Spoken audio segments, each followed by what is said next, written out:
because if I keep waiting, I may never start.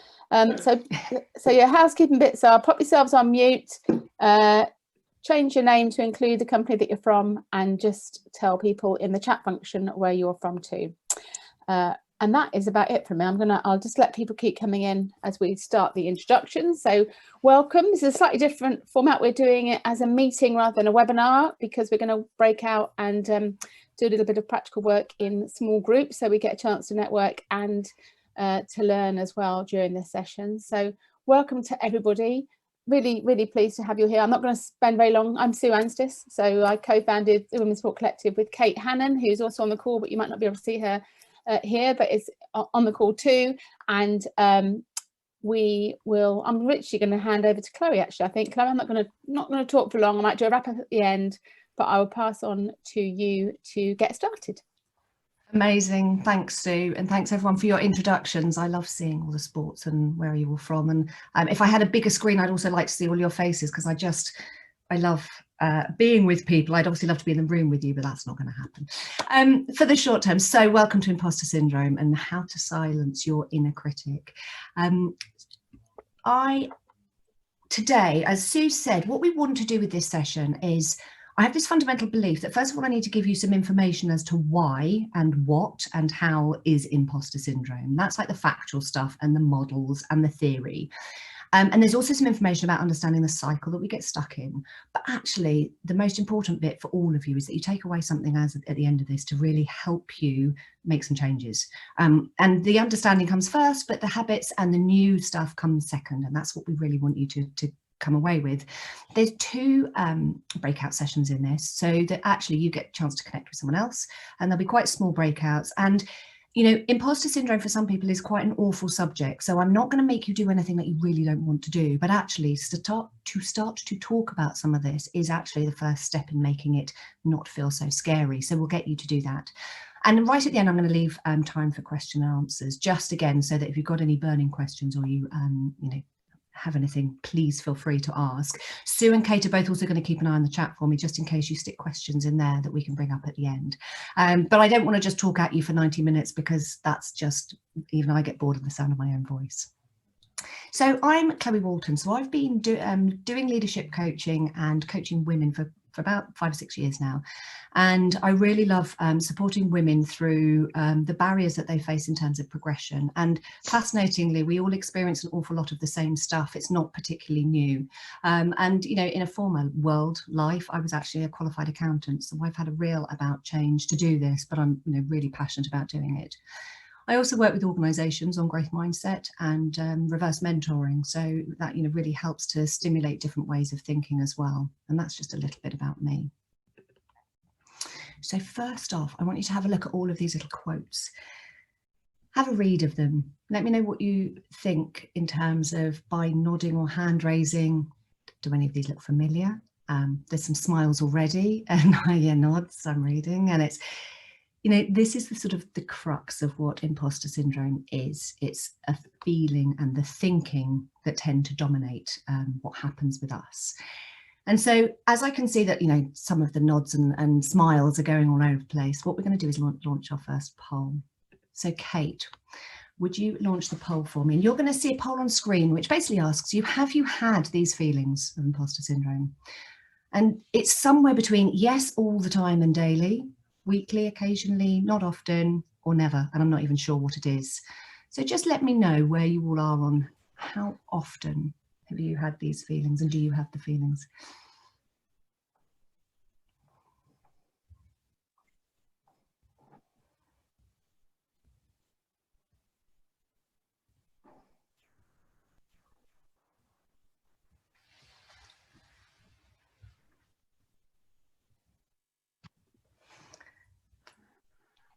And look at that, nearly everyone's voted.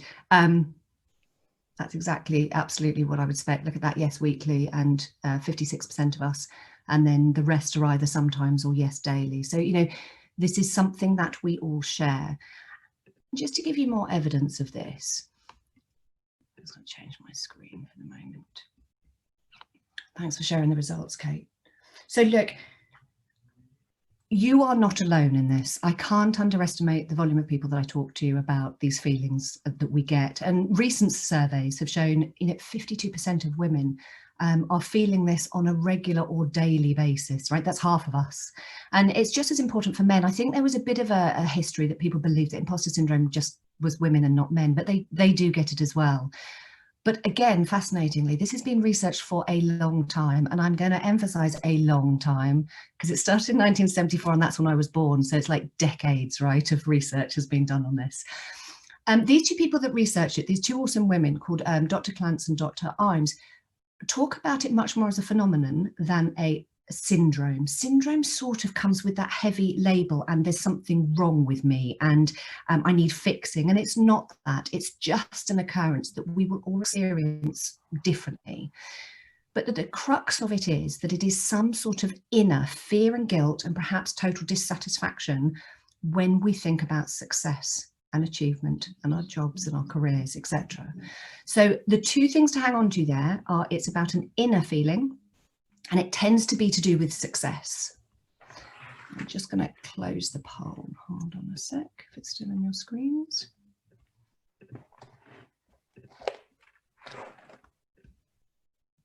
Fiddling around. So, have I just jumped ahead of a slide? No, right. So what is it? So like I said, it's this overwhelming feeling that you don't deserve the success that you have or the achievement that you've had.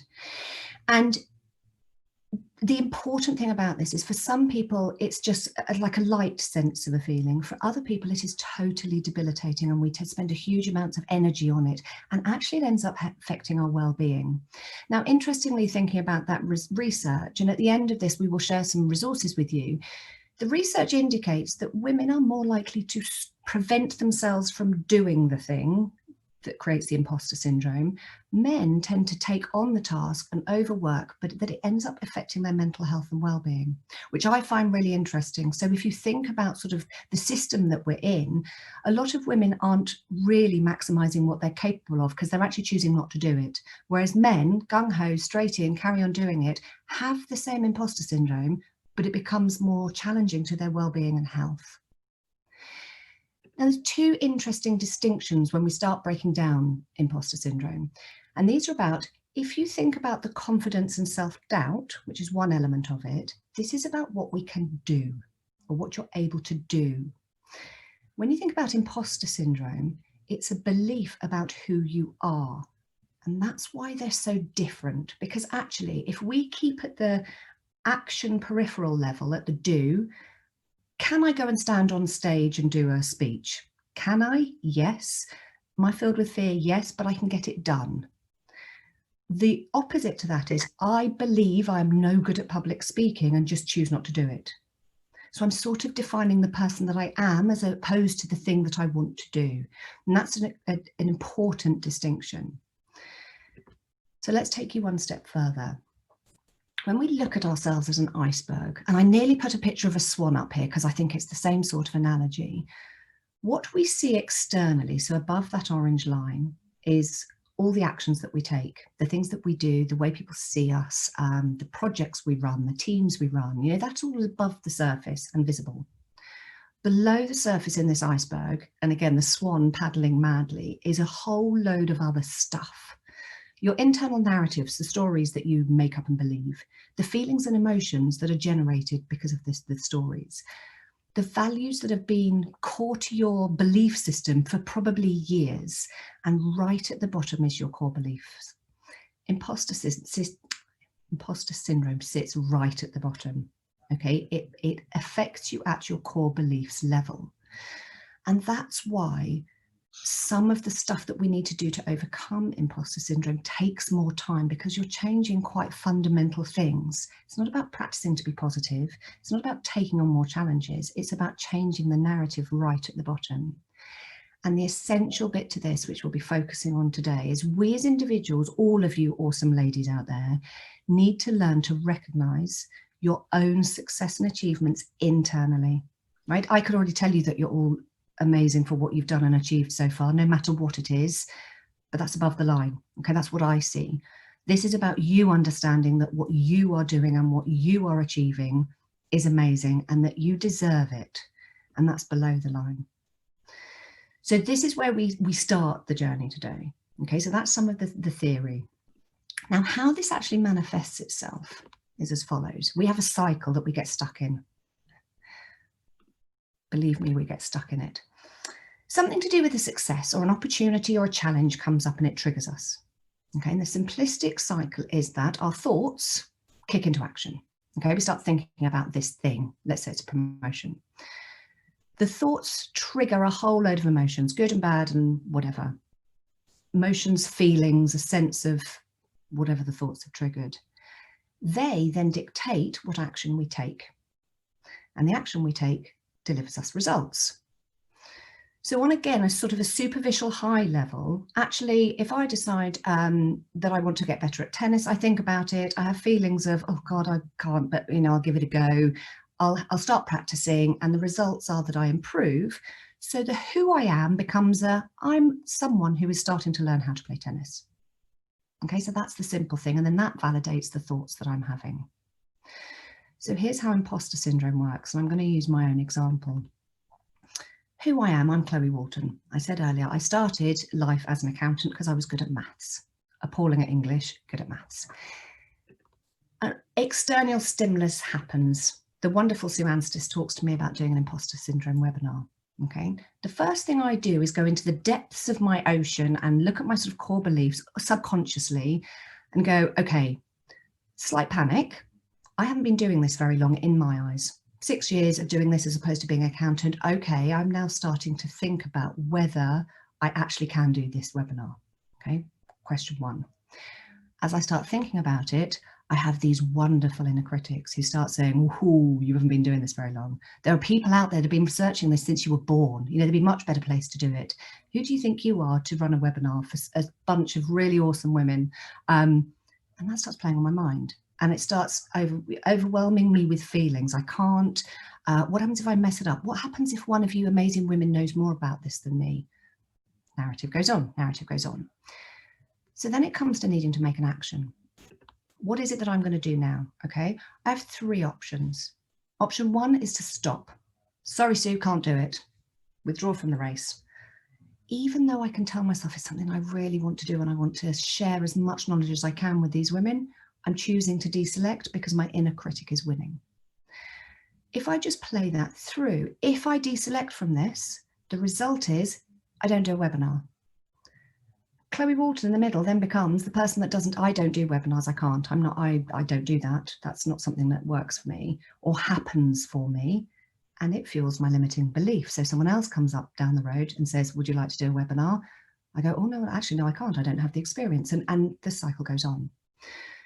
So at that point where we choose the action to be stop, we are validating our limiting beliefs, and round we go. And actually it's a spiral as opposed to a cycle, and we go down because we just end up validating our negative stories.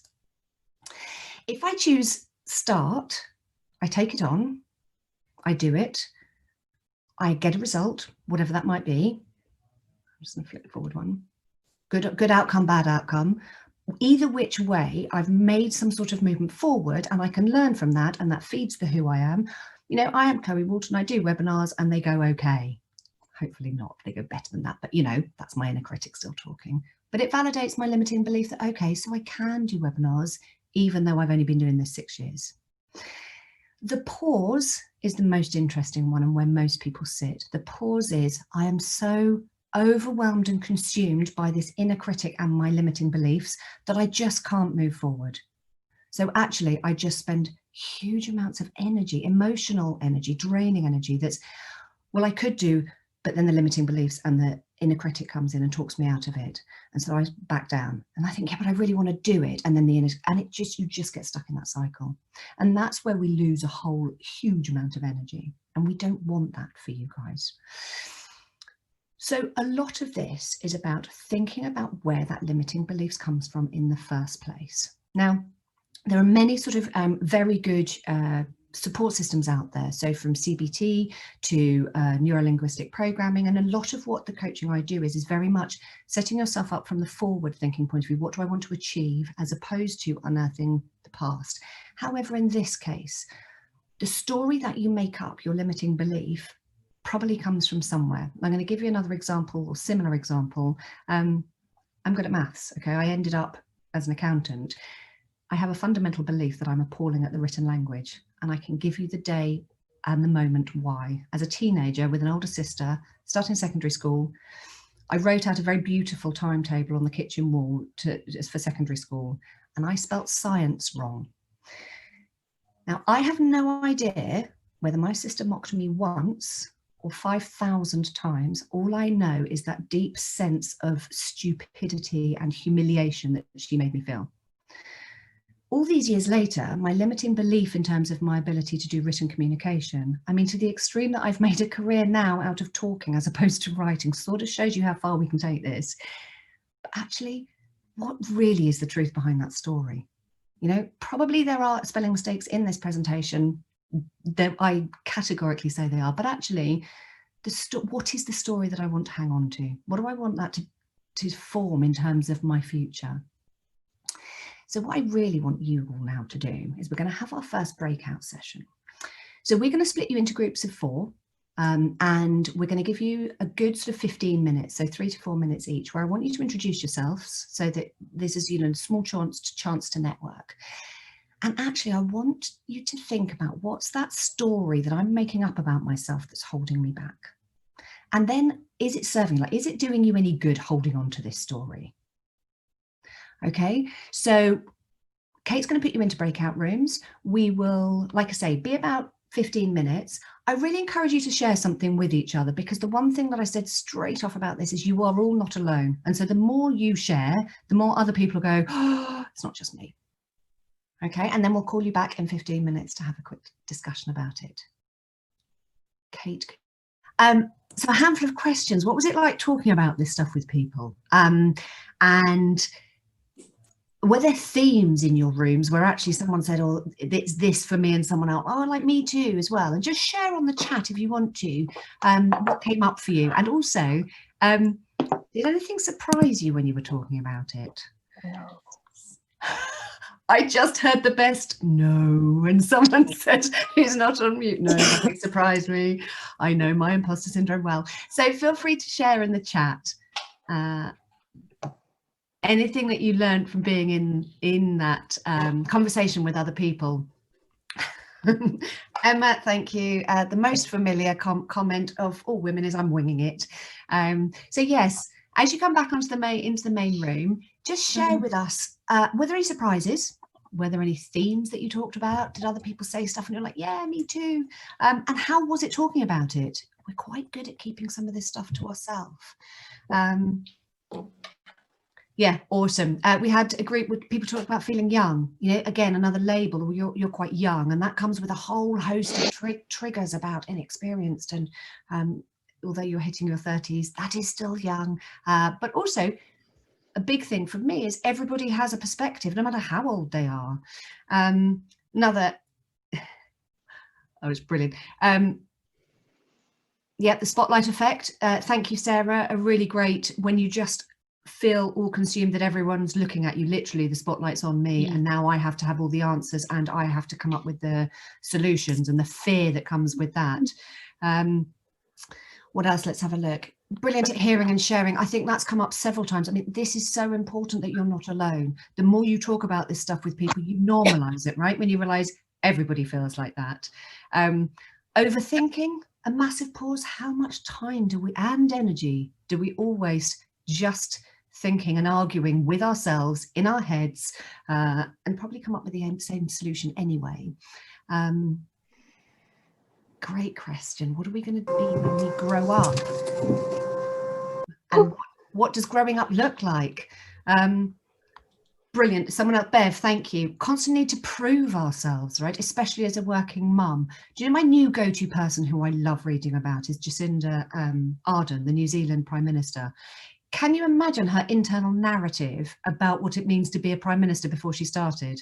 You know, you just think that most of us in any given day would have just gone, nope, we can't do it. But actually taking on that, the big thing with that is she's showing the rest of the world that it is possible.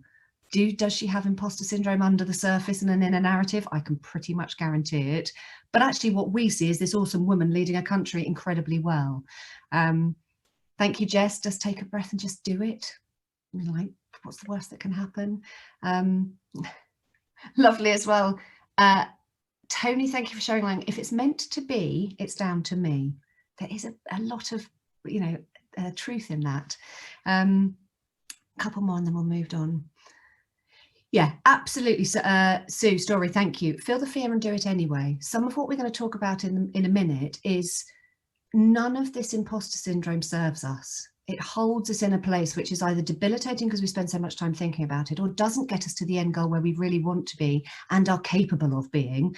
And that piece in the middle is stepping into who you are, believing it yourself right down to your core, but stepping into it. Lynn, never too old, never too young. I love that. Yeah, and don't hold back progress for perfection. A perfection is another word. Who said that? Thanks, Julie. Perfection is another word that we hold quite, you know, it comes from school and achievement and getting A grades and passing, and all of that is this role we hold to do it right. It has to be perfect. No, it doesn't. You know, 80% you need to believe, it's all right me saying it, you need to believe in 80%, 90%, whatever the number is good enough for you. And it's always better to be doing something with forward momentum than it is to be doing nothing. Yeah, what's the worst that can happen? Great question, Claire. So brilliant, thank you for sharing. And again, keep it coming. I know you're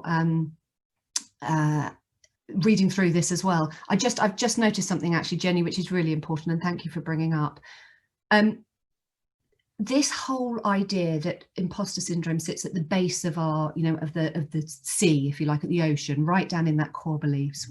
When things like furlough and the whole COVID experience, we are all in danger of grabbing hold of this story and committing it to memory.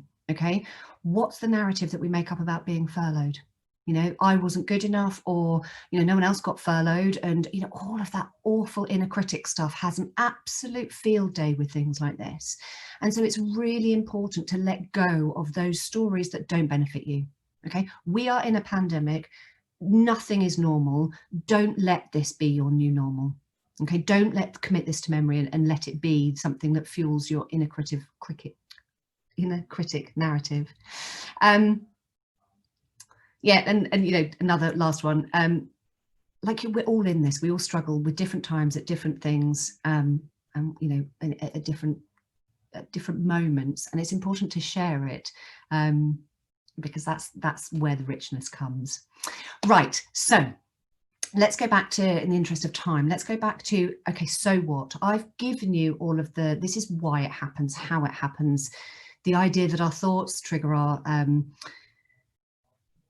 totally lost my train of thought. Sorry, trigger our feelings, which trigger our actions. Now, what we really want to do, and this is where the action comes in, we want to break that cycle. So whether you call it a cycle or a spiral down, either which way, we just want to break it. So if I go back to sharing my screen. Okay, so my favorite little image of a woman. This cycle is about moving ourselves from, I've got this the wrong way around, but let's start again, sorry. We are choosing how you want to tell your story based on facts. You have this choice to define your narrative, your story, based on what's actually happening around you. We want you to be there as opposed to allowing the events that are around us, the negative talk that we give ourselves, defining who we are. So there's a big change in that. One is we are choosing our story, has to come from inside you, versus being defined by the things around us. And the way to do that is purposeful practice. And what I mean by that is, earlier on I said this depth of where these stories come from are ingrained in our subconscious and our sort of reason for being. And what we want to try and do is define those narratives, and that will take time and will take effort in terms of changing them. But the stuff that we're going to have a look at now is the things that you can take away and do. So very roughly, the 4 areas we're going to look at is, how do you rewrite your narrative? Okay, that's so important. You're going back to the example of me and my spelling and my written word. I'm pretty sure I'm letting a belief that could have been, you know, my sister taking the piss out of me once, and I'm letting that define me. So let's rewrite what we want that narrative to be. Second, how do we seek evidence? Third, you need to get familiar and really comfortable with your strengths, and you need to celebrate your successes. Okay, so let's look at these individually. When we talk about rewriting your narrative, when you just started discussing it, so all of those things that people were talking about is, you know, age. Oh, people just assume I'm young and therefore I don't belong or can't contribute, or whatever the narrative is we're telling ourselves. Actually, is that story you're telling yourself true? Or is it actually just based on one example that happened once and it stayed with you? So rewrite that narrative about what it feels like to be you. And actually, I'm young, I've got enthusiasm, and I've got a totally different perspective on this. That's what I bring to the table. Then have a look at that narrative you're telling yourself, and is it benefiting you in any way? Is it benefiting me to hold on to the fact that I don't do anything written? Yes, it's keeping me back from putting out LinkedIn posts and celebrating stories and all of the other stuff that would move me forward. So if it's not benefiting you, change the story. And the other really interesting thing is, whose story is it? So some of the people in sort of senior positions and women that I work with, quite often it comes from a boss who said something once, or a parent that was all about A grades, or a sister who takes the piss. You know, the story belongs to somebody else. Are they even important in what you're doing anymore? And in which case, let go of the story. By doing this, by letting go of the story, you are rewriting your limiting beliefs.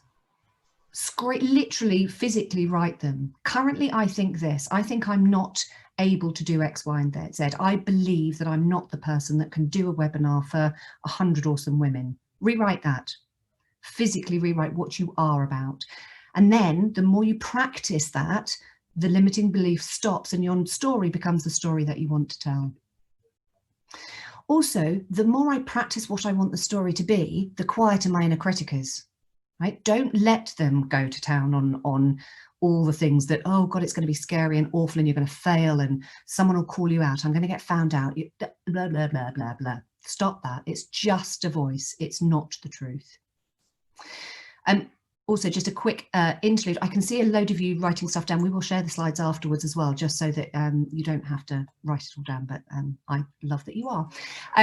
Second thing, okay, seeking evidence. And this is really interesting. How many of you have done a project or delivered something and someone's gone, that was awesome, and you've gone, oh no, you know, it was nothing.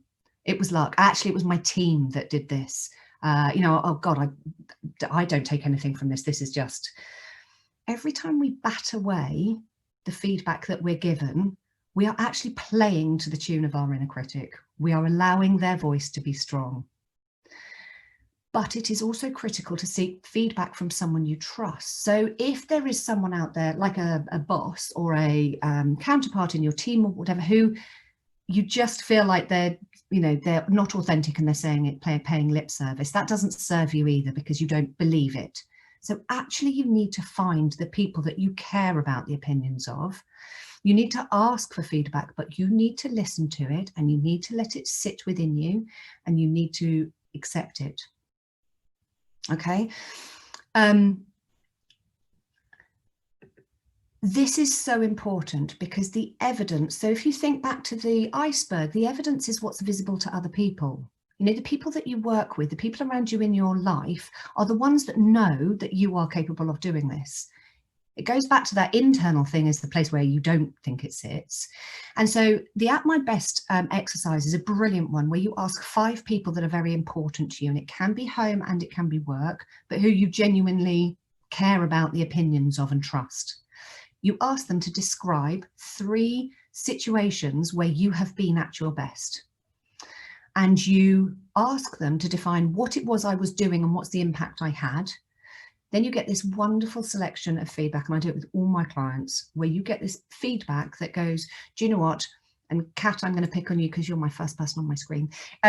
When Kat did this with the team, whatever, bought in donuts, she really displayed empathy for the team and it had a positive impact on the team, and they then went on and did this. It's the sort of evidence-based examples that you then collect from all these people, and you really start seeing the themes, and suddenly you get to believe that some of this stuff is being noticed, and you have to learn to live with that and start to build on it. Okay? That helps silence your inner critic, because suddenly it's not you arguing with yourself, it's someone else external, that whole validation from outside going, this person's awesome because.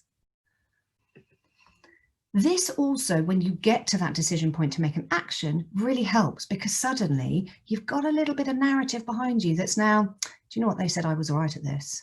They said when I'm at my best, I do X, Y, and Z. Right, do you know what, I'm going to have a go. I'm going to step off the edge. I'm going to commit to doing this. I'm going to give it a go. And it just helps you stay in the start place, as opposed to in the pause, which is I'm listening to my inner critic tell me that I can't do this. Thirdly, and this is the one that I think we are most uncomfortable with as women, and that's a massive generalization. But what I mean by that is you need to believe in your strengths. So let's say you've got your at your best information back and you are about to do something. If you let your, again, inner critic be loud, it stops you doing anything. But actually, we need to stand in that space of I am capable of doing this. And the word I put there, which is one of my favorite, is especially if we're about to do something new. A new project, a stretched job application, going for a position that you haven't normally gone for, or just it's that next level up. I don't have all the answers yet. That is your new best friend, yet, right? We are brilliant at going, seen a job description, I can do 90% of it. Do you know what? I'm going to wait until I've got 100% before I apply. It doesn't happen. There's always going to be a stretch. There's always going to be a gap. And actually, that's what you take on to challenge yourself with this idea of yet. Because I will learn. That's how we work. This whole idea of strength, again, I'll share with you afterwards. There's a brilliant strengths tool called Strengths Finder. You do a questionnaire, it's about £20, and you get 5 key strengths back. And one of the reasons I changed jobs about 5-6 years ago was I was in a corporate world, you know, top of my game type thing, working very successfully. And I did this Strengths Finder and I got 5 words back, and I thought, well, that's not me. And when I sat there with a coach that I had at the time, I realized the reason my imposter syndrome was absolutely rife in the job I was in is because I wasn't playing to my strengths. So the person that I thought I was in that corporate world was who I was bashing my head against and challenging myself about. When I saw what my actual strengths were, they were about people and individualization and restorative. And suddenly it took me a good length of time to go, actually, that's me. When you are being you and appreciate your strengths and let them sit with you in terms of you are proud of them, again, it's the same voices. Inner critic stops. Okay, this is me. I'm playing to my strengths. This is where I belong. I can allow me to continue. It allows me to take that next step. Even if I'm still learning and I don't know everything yet, I know that it's my strengths. And so that's really key to think about is, do you know what your strengths are? Do you know even how to talk about your strengths and how we celebrate ourselves? And why that's also important is then when you get that, whatever the decision you make, you take the action, that outcome becomes the learning outcome. Whether it went good or bad, I'll learn from it and grow. Okay, this isn't about then beating yourself up about what didn't go right. It's about treating that as a learning opportunity. And then lastly, how many of you, when you actually get feedback, celebrate what you are capable of doing and what you achieve? We live our lives with to-do lists and the next thing to do and the next thing needs to get done. You know, haven't finished this.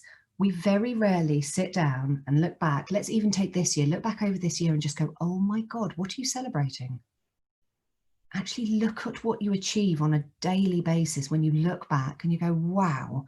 If you think of the craziness of this year, I bet there's not one of you that can't celebrate something that you've done, that you've totally missed. You know, just flown through life at such a fast pace that we forget to celebrate. When praise is given to you and when you celebrate stuff, again, we knock it away. Oh, I was just lucky. Oh, I was in the right place at the right time. Oh, it wasn't down to me. Again, that whole team thing. What we really want to encourage you to do is go, thank you. Do you know what? I work quite hard at that. or yeah, something that I've been aiming at for ages. It might not be perfect, but I'm really pleased with it. And this wonderful, it's in one of the bits of research that I used actually, this identify your little sparks of pride. That's what I want you to embed in your under the water iceberg.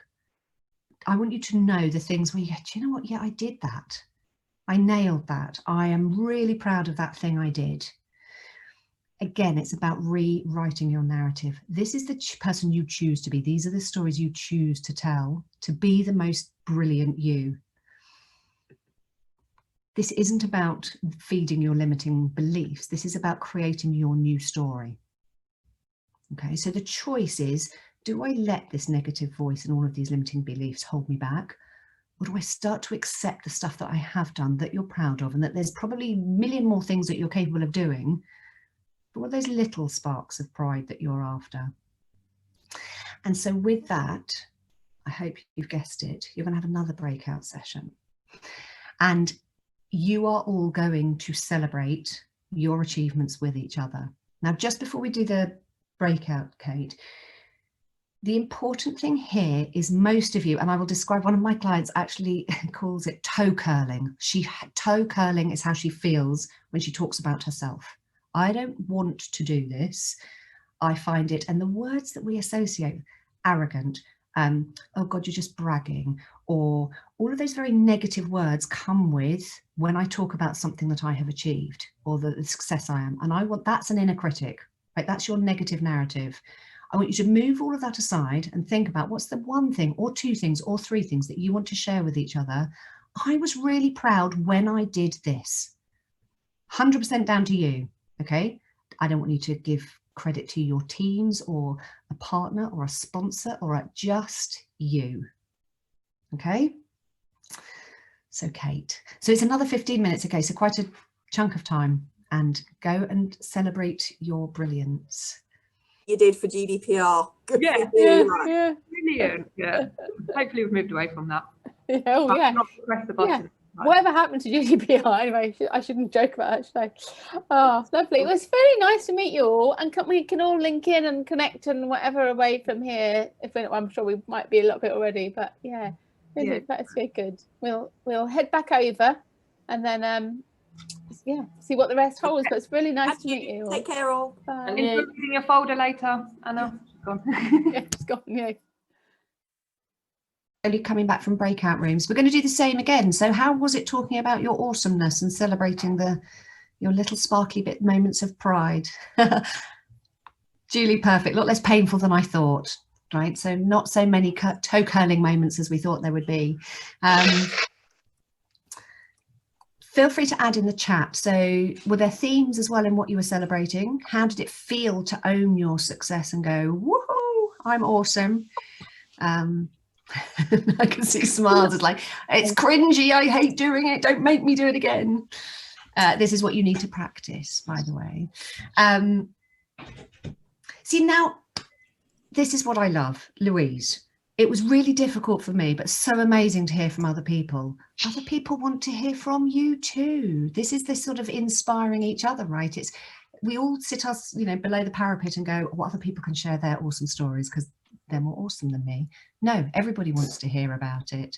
And again, sharing stories over lockdown, what a better way to share what successes we've had, because I think we will look back on it and go, all right, there were ups and downs, definite ups and downs, but actually, how well did I do as an individual to get to this point? I mean, who even thought in December we'd still be doing this?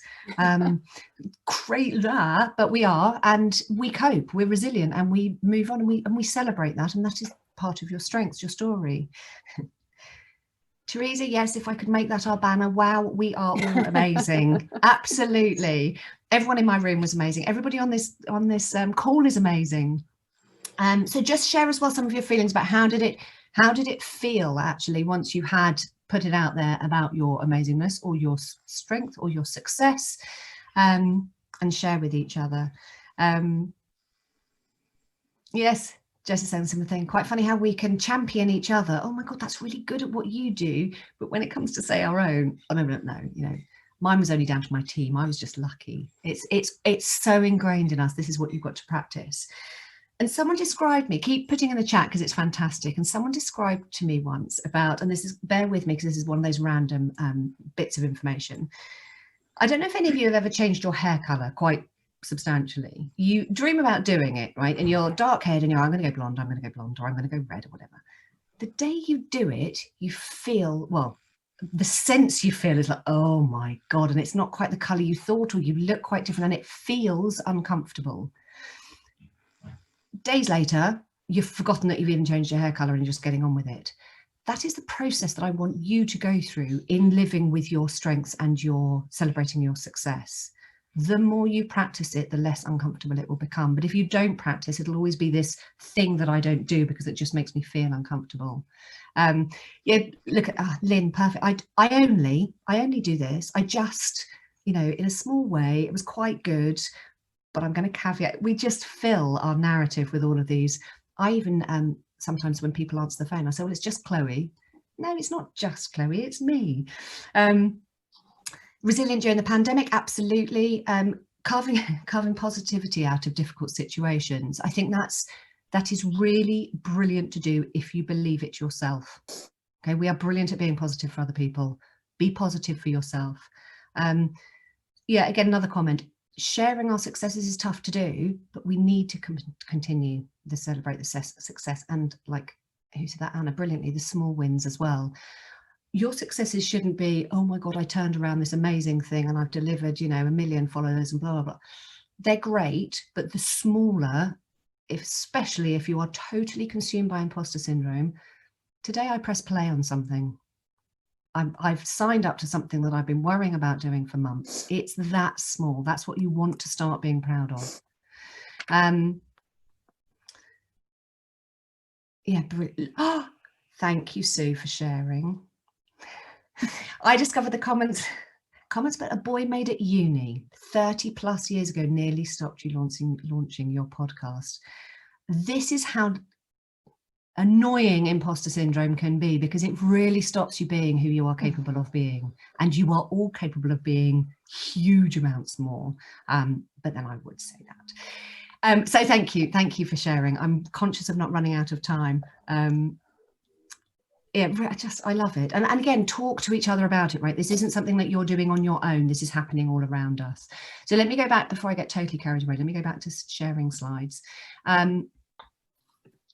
Thank you for your openness and honesty in sharing. It's always so much more, so much richer for everybody. So just to recap, the sorts of things that you need to take away and do if you are going to make headway into quietening down your inner critic or rewriting your narrative. So rewrite it, literally write it down. Who is it that you are? Who is it that you choose to be in terms of what stories you're going to hold on to? Don't let all the events that have happened in your life define you. Okay, you get to choose. Seek evidence, as painful as it is. Go out there and find someone you trust. Do the at my best. Give me 3 examples of what I do well, and really seek evidence so that you've got some stories to build your new narrative. Get familiar and comfortable with your strengths. You know, I would encourage you to all talk about something that you have done weekly. Start off with someone again that you trust. Make that audience bigger that as you start to do it, and really celebrate your successes. You know, I want to see you lot all over LinkedIn going, look at what I achieved today, or look at what I've achieved over the past however long, because I also know this group, and that's why it's so brilliant that Sue set it up, is women are very good at supporting other women. Actually, it's almost more evident than it is for men. So what do you need to take away are these 4 main points, okay, which is about A, you're not alone. Okay, all those feelings and overwhelming that I'm going to get found out, and what if I fail, and I just don't belong at this level of success with this achievement.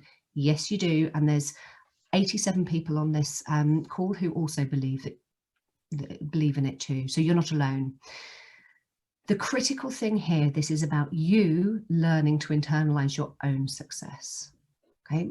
Imposter syndrome doesn't really take it from other people. You have to believe it yourself, but it starts with that purposeful practice. Okay. Set out to break the cycle.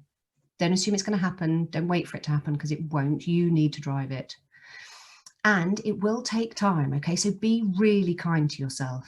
There will be potholes in the road, and there will be the odd spectacular fail, and there will be the odd learning experience.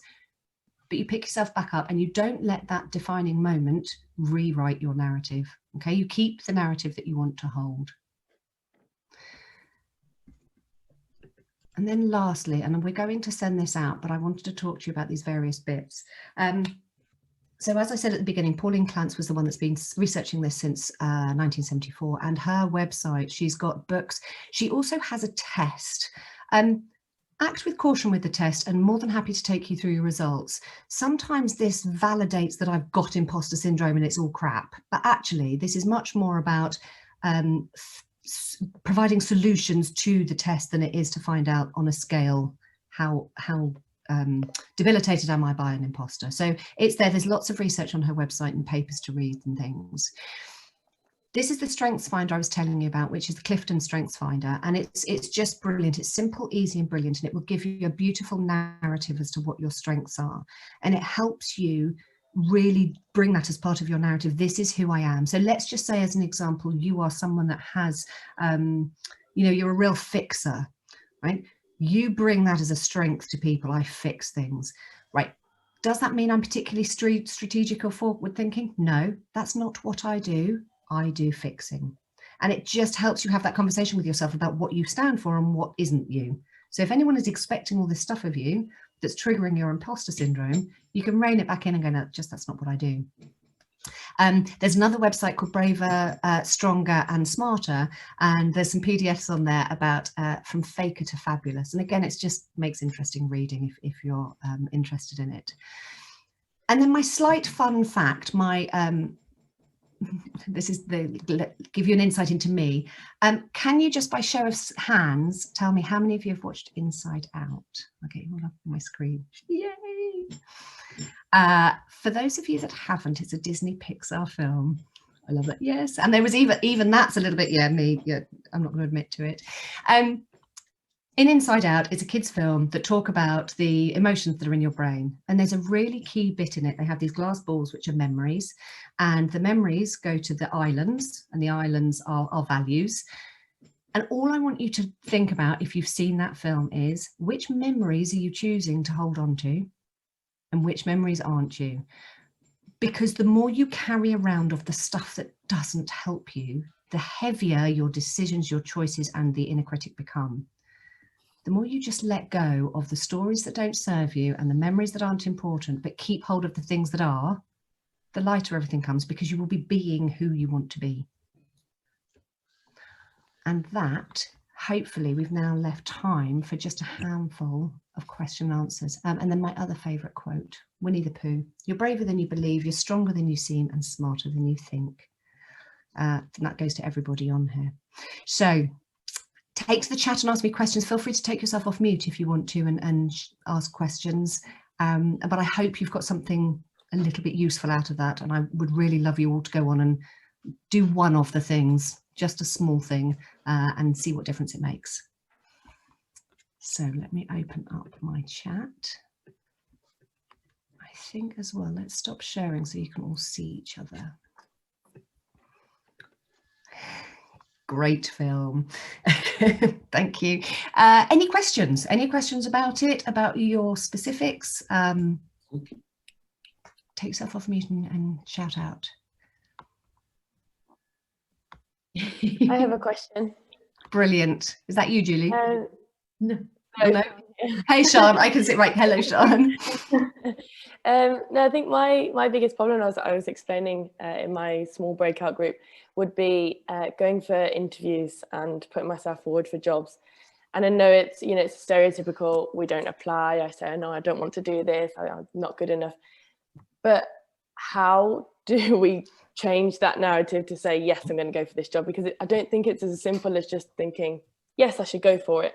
Because that's still that kind of inner voice says, yeah, no, you're not good at this. You don't want to do this. I don't think you'd be good for this role. Yeah. So I don't know if you have any advice on actually taking that step to apply for jobs. Yeah, absolutely. And there's a handful of things in there, which is really key. The main thing, again, about more, I do this more in coaching, but it doesn't mean any of you can't do it, is what's the future vision that you are headed towards, and where does this next job fit? So sometimes we go, again, I'm all about the quotes. There's a brilliant Alice in Wonderland quote about, well, which direction should I take? Should I go left or right? And she says this to the Cheshire Cat, and the Cheshire Cat says, where are you heading? She says, I don't know. So, well, it doesn't matter then. So a lot of the should I apply for this job and I'm not really sure about it is because it's not part of a slightly bigger picture. Actually, if I know that I want to end up even in a year, 2 years, 5 years there, this fits because it will give me X, Y, and Z to contribute to that.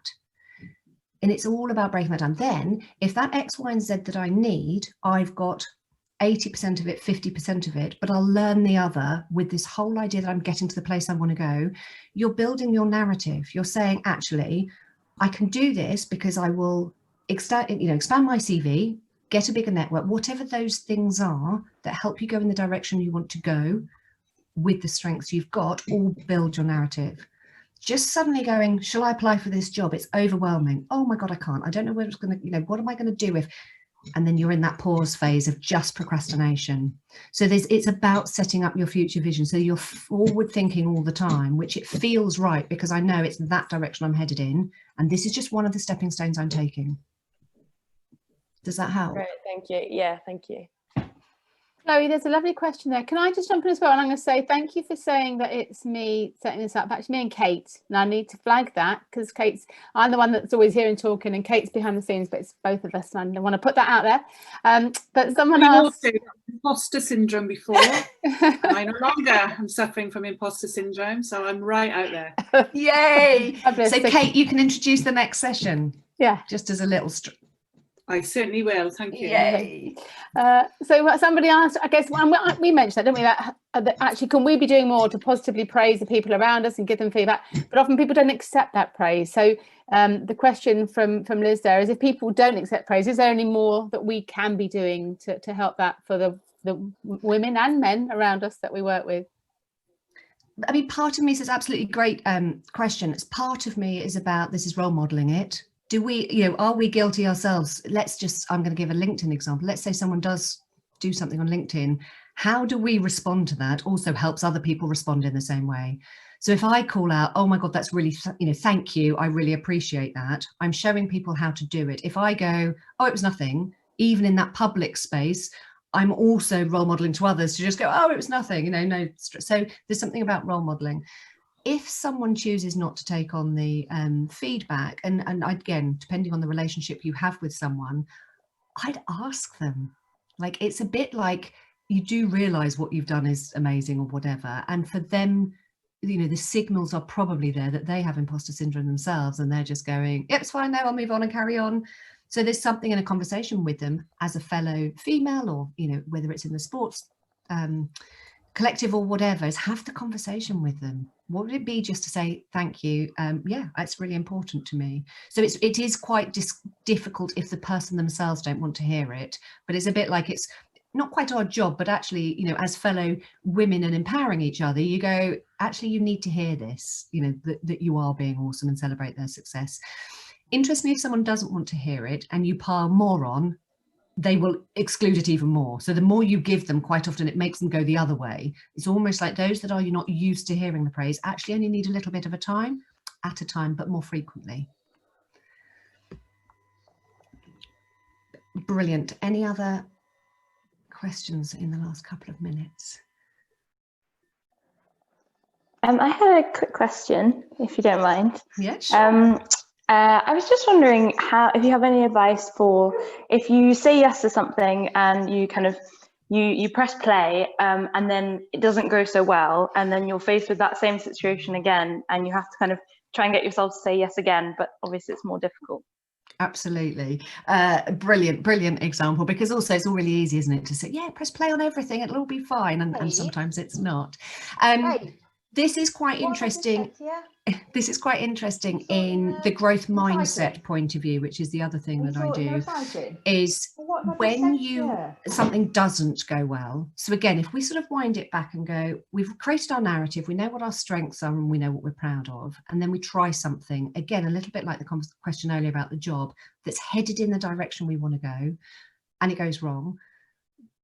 what inherently we do if we're in a not so good place with imposter syndrome or fixed mindset is we go to blame. I'm not good enough, you know, it all messed up, and we sit in that place of blame. What we really need to do is go, okay, what I did, and just really spend some time thinking about it. What went well and what didn't go well can be to do with stuff that you didn't know yet, can be to do with a process, it can be to do with external factors.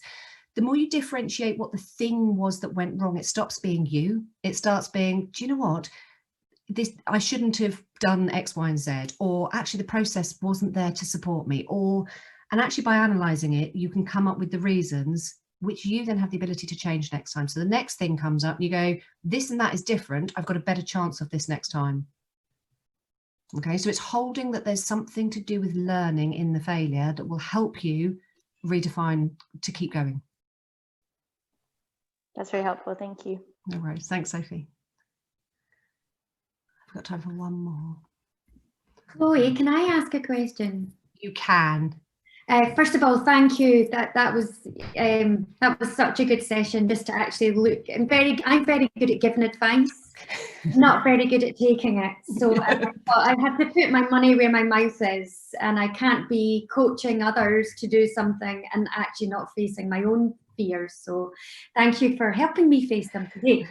But I'd like to know, from where you were previously, how often did you find yourself in that imposter syndrome situation to where you are now? And on an honest answer, do you still, you know, does it still attack you at times? Absolutely. So yes, absolutely attacks me at times. My big negative narrative is that I haven't been doing this, the stuff I do now, long enough to be credible. That is what I'm desperately trying to reframe, because effectively I've only been doing it 6 years. Now, for some people, 6 years might seem a really long time, but when you're archaic like me, it feels like I'm new to this. So that's what I still hold on to. However, you know, something, and this is slightly going off track, but something about resilience, and a little bit like Sophie's question as well, is the stuff that we learn from does define us. And I know that's really easy to say. It's when you've gone through something bad. So, you know, to be totally transparent, I had a horrific female boss who made me feel awful for about 4 years. And I kept trying to fix things. It'll be fine, it'll be fine. And every day it'll be different. Every day it'll be different. And actually the whole well-being and, you know, psychology just brings you down. I have such a clear internal belief that I don't want to go back there, that any of the imposter that's triggered now is still not as bad as what it was back there. And that's really, it's about, so this is when I say, learn from the potholes that you hit, learn from the awful experiences that you have, because it either gives you that real clarity of, I don't want to do that again, or sometimes it's even more. So let's say this webinar went spectacularly wrong, I still believe deep down, this is the stuff that I want to be doing. So again, it goes back to that directional piece, that actually if you're having the impact, you can cope with the potholes. When you're trying to be something you're not, or someone is bringing you down, the potholes just become vast. Okay, thank you. Thank you. Chloe, I'm going to wrap up because it's 2 o'clock. Goodness me, where'd that time go? Thank you so much, people. We're beginning to lose people, but thank you. Just amazing. Really appreciate Chloe gives her time to help us, and she's been helping us with our mentoring pilot as well, and other sessions too. So really appreciate that. I certainly got loads from that session. It's fantastic, and I think we need to have one on resilience, and we need to all come back and talk to our people in our rooms again to see how they're going and progressing. So thank you all so much for being a part of it. I'm not going to spend, I know people are going to go now, but next Thursday the 10th, Christmas jumpers. We've got a bit of a Christmas gathering, so there's a link in the LinkedIn group. Just Kate and I do an amazing Christmas quiz. You don't want to miss it. So it's just an hour, a bit of a Christmas festivity from 5 till 6 on the 10th. And then we'll wind down a little bit, and we've got lots planned for January in terms of the book club and more webinars and meetings and lots of other lovely activity coming too. So keep an eye on LinkedIn, and we'll be sending a newsletter out in the next couple of weeks too. But thank you all for being a part of this, and please do go from here and make sure we'll share a list of who was on the call. We won't share emails, but we'll share names, so you can follow up on LinkedIn and make those connections, and hopefully keep building the networks. This is kind of half webinar, half networking, but obviously that's very important too. So thank you all very much indeed, and we look forward to seeing you at another event or on another call, or one day in person in the future. So thank you all very much.